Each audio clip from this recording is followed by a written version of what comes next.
ایک حدیث بھی گھڑ لی ہے ان لوگوں نے کہ جس کا شیخ نہیں نا پیر نہیں اس کا شیخ شیطان ہے. کبھی کہتے ہیں کہ اس کی اولاد حرام کی ہے. سب جھوٹے ہیں, کوئی ایسی بات نہیں. آیت کو بگاڑ دیا.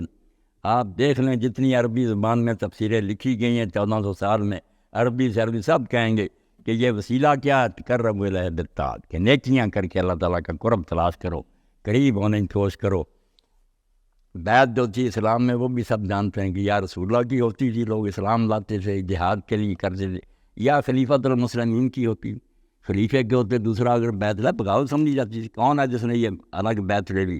حاکم وقت کی بیعت ہوتی, وہی جس کو آج ہم حلف وفاداری کہتے ہیں, کہ جب وہ خلیفہ بنتا تھا وہ حلف اٹھاتا تھا کہ میں تم پر کتاب اللہ اور سنت رسول اللہ کے مطابق حکومت کروں گا.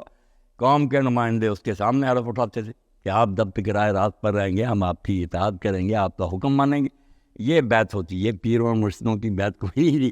مگر جب کسی سے زمانہ خراب ہو گیا, لوگ بگڑ گیا, تو چلو ضرورت کے تحت نیک لوگوں نے یہ بھی سوچا, مگر وہ بھی اپنا معاملہ رہا کہ اگر حکومت کو فکر نہیں رہی معاشرے کی تو ہم کچھ ادارے بنائیں جن کو خانقاہ کہتے تھے, مدرسے, وہاں بیٹھ کے اللہ کے نیک بندے ہیں, نیک تھے قرآن و سنت کو. انہوں نے کہا یار ہمارے ساتھ تعلق رکھو, آتے جاتے رہو, ہم کو خط و کتابت کے لیے بتاتے رہو, جو تم میں خرابیاں, کسی میں تکبر, کسی میں حسد ریا وغیرہ, ہم اس کا کچھ علاج بتاتے. یہ بھی ضرورت کے تحت اچھی بات تھی. مگر اب تو وہ بھی بات نہ رہی. زاغوں کے تصرف میں عقابوں کے نشان, عقابوں کے گھونسلے کبوں نے سنبھال لیے کہ نام ہے نیک لوگوں کا, ٹھگ بیٹھے ہوئے ہیں, نشہ بیچتے ہیں, زنا ہو رہے ہیں درباروں پر, سارے ملک کی فحشہ عورتیں جاتی ہیں, لال شہباز کے دربار میں بدکاریاں ہوتی ہیں. یہ نیک لوگوں کو کم مانتے. نیک لوگ اگر ایسی بیعت لیتے بھی تھے تو اصلاح کرتے, وہ لوگوں سے چندے وغیرہ نہیں لیتے تھے. اگر پیر صاحب کے بات پر حضرت شیخ عبد القادر جیلانی اللہ عنہ پر رحمت کسی بات کے کہ مرشد کبھی مرید کے گھر کا کھانا نہ کھائے, کو پیر کرنا. لوگوں نے پوچھا کیوں؟ فرمایا مرید ابھی خیال نہیں کرتا, حلال حرام سب اکٹھا کر رہا, مرشد کو چاہیے اپنا کھانا اس کو کھلائے تاکہ اس میں نور پیدا ہو, ان کا مشکوک کھانا نہ کھائے. کو پیر آئے گا اس پر نہیں.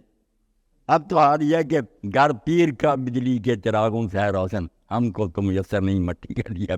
مرید مر رہا ہے, آتے ہیں چیلے ساتھ ہوتے ہیں, وہ بیچارہ سارا دن مزدوری کر کے 10 روپے لایا, تو وہ بھی لے پالو, اس میں ڈال لو بوری میں, اپنے پلے سے کوئی نہیں دینا کہ اس کی بچیاں جوان لو, اتنے پیسے اس کی شادی کرو.